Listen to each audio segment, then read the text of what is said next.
Assalamualaikum warahmatullahi wabarakatuh. Halo anak-anak semua. Hari ini kita akan belajar tema 2, subtema 3, pembelajaran ke-6. Sudah siap untuk belajar hari ini? Kalau sudah siap, mari kita mulai belajarnya ya. Perhatikan kedua gambar yang ada di hadapan kalian. Ini adalah gambar yang pertama. Dan ini adalah gambar yang kedua. Apa perbedaan yang paling mencolok dari kedua gambar ini? Ya, gambar yang kiri ini gambar yang belum diwarnai atau baru sketsanya. Sedangkan gambar yang kanan adalah gambar yang sudah diwarnai. Jadi perbedaan yang paling mencolok adalah yang satu gambarnya belum diwarnai dan yang satunya lagi gambarnya sudah diwarnai. Agar gambar ilustrasi pada cerita bergambar terlihat lebih indah dan menarik, maka kita perlu mewarnai gambar tersebut.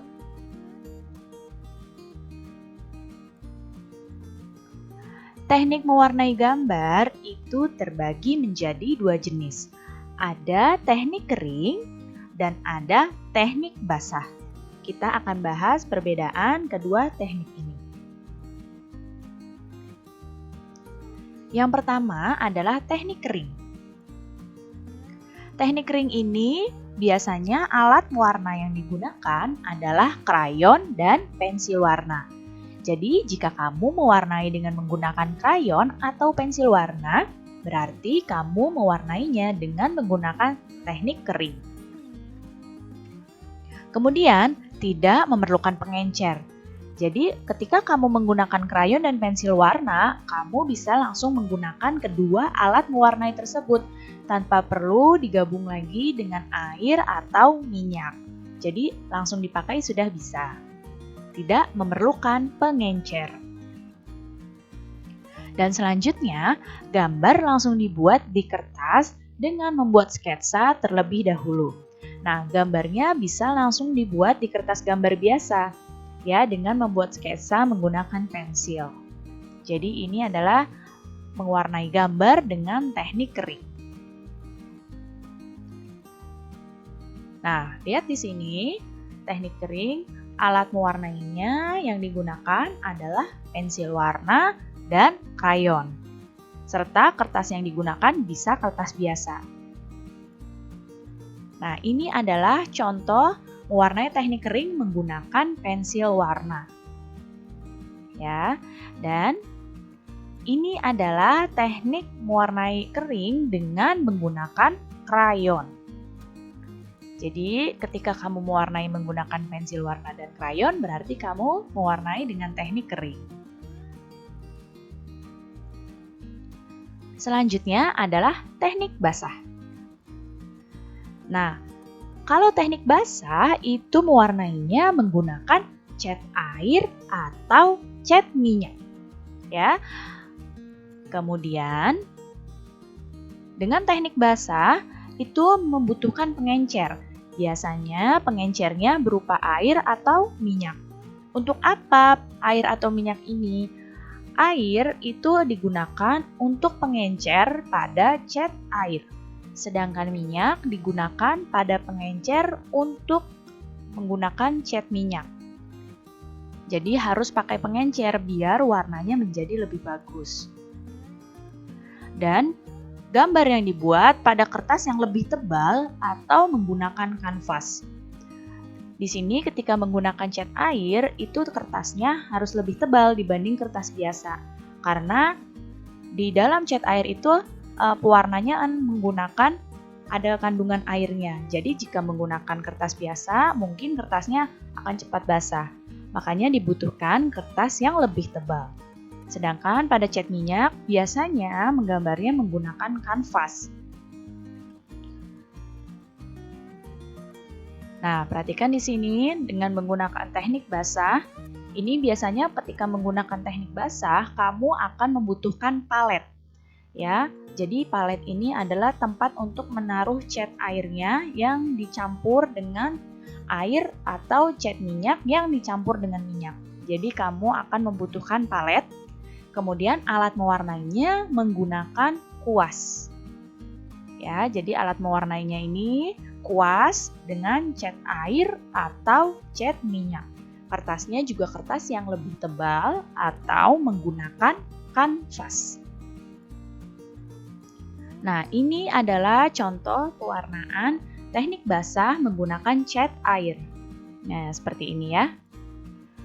Dan ini adalah contoh pewarnaan teknik basah menggunakan cat minyak. Nah, ini pada kanvas nih cat minyaknya ya.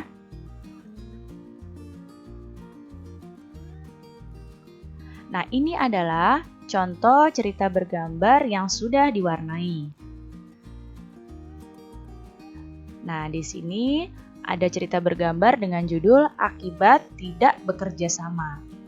Di sini ada anak yang bernama Jaka dan Rudi diberi gambar yang harus diwarnai bersama. Mereka mulai mewarnai, tapi Rudi masih saja bermain. Ketika teman-teman lain sudah selesai mewarnai, mereka berdua belum selesai. Dan akhirnya Rudi minta maaf pada Jaka dan akhirnya mereka menyelesaikan gambarnya. Nah, perhatikan di sini ada berapa panel? Ya, ada 4 panel gambar. Nah, di sini gambarnya terlihat lebih menarik karena sudah diwarnai.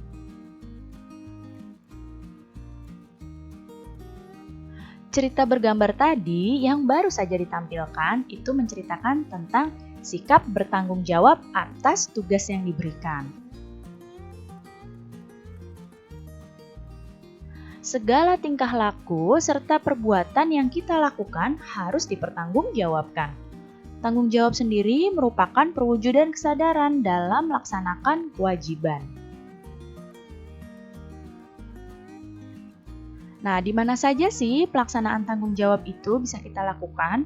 Kita harus melakukan tanggung jawab itu, melaksanakan tanggung jawab dimanapun kita berada, baik di rumah, di sekolah, maupun di masyarakat. Jadi dimanapun kita berada, kita harus melaksanakan kewajiban kita dengan penuh tanggung jawab. Nah, perhatikan di sini, ini adalah contoh tanggung jawab di rumah.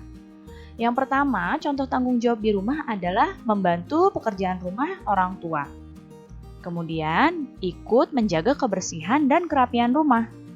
Dan contoh tanggung jawab di rumah adalah melaksanakan aturan yang telah dibuat di rumah dengan baik. Nah, ini ada contohnya ya.